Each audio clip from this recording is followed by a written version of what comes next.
Pour mener à bien un projet alimentaire territorial et que les habitants aient un maximum accès à une alimentation locale, il faut évidemment parler du foncier, de sa protection, mais aussi de l'accompagnement à l'installation de nouveaux agriculteurs.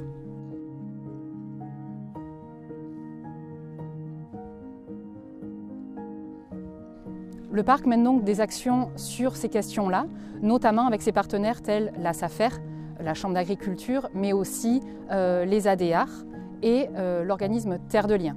Notre rôle est de sensibiliser les collectivités sur tous les leviers qui sont à leur disposition pour justement mettre en place cette protection du tissu agricole et sa dynamisation.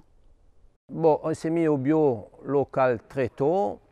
On s'est rendu compte que pour continuer à manger bio local, il nous faut des terres agricoles où nos enfants, nos petits-enfants, nos arrière-petits-enfants puissent travailler et se nourrir avec les produits locaux. On a sur le Luberon, à l'image et à l'instar du reste du département des Alpes-de-Provence et du Vaucluse, une forte dynamique d'installation, avec un certain nombre de porteurs de projets qui cherchent à accéder au foncier pour développer des projets professionnels agricoles, notamment sur des productions vivrières, et notamment sur de l'agriculture biologique et des circuits courts.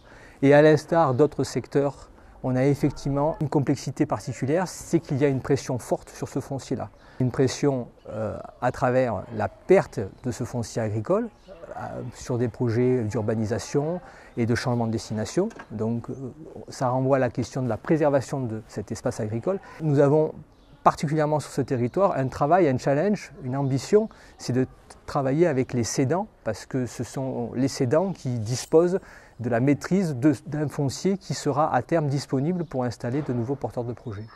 Alors l'ADR est l'association de développement de l'emploi agricole et rural. Alors là, en l'occurrence, des Alpes-de-Haute-Provence. Ce sont des structures qui, historiquement, portent l'installation de nouveaux agriculteurs et la transmission d'agriculteurs qui partent à la retraite pour installer des jeunes. Donc on accompagne beaucoup de jeunes dans leurs projets d'installation ou dans leurs idées d'installation. Donc on les guide techniquement et souvent ça va jusqu'à l'installation.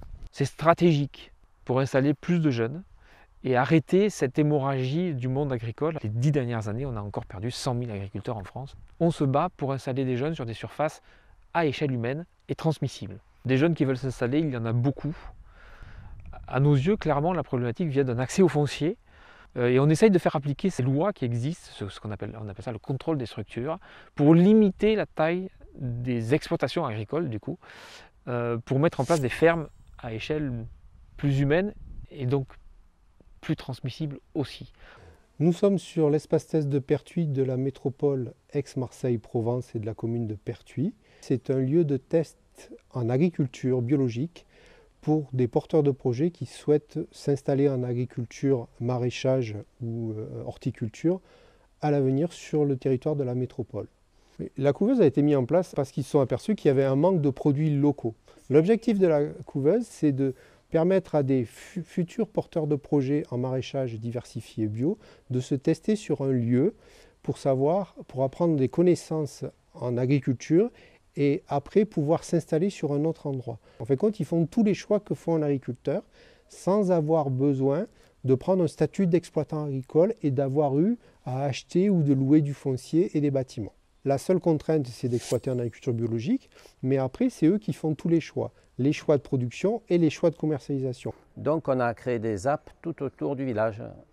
La ZAP est une zone agricole protégée. Il est interdit de construire, ça sera théoriquement de la terre pour les générations futures. Ce qu'il faut retenir au sujet de la zone agricole protégée, c'est qu'il s'agit d'un outil supplémentaire qui rend encore plus complexe la possibilité de changement de destination. C'est vrai que l'ennemi de la préservation de l'espace agricole, c'est les potentiels changements de destination. Quoi de plus important dans un premier temps que de préserver la matière première qui est le foncier et qui, dans un secteur comme le Luberon, on le sait, est soumis à une forte pression. Parce que nous, on ne travaille pas au niveau d'un mandat local, on travaille au niveau de l'éternité.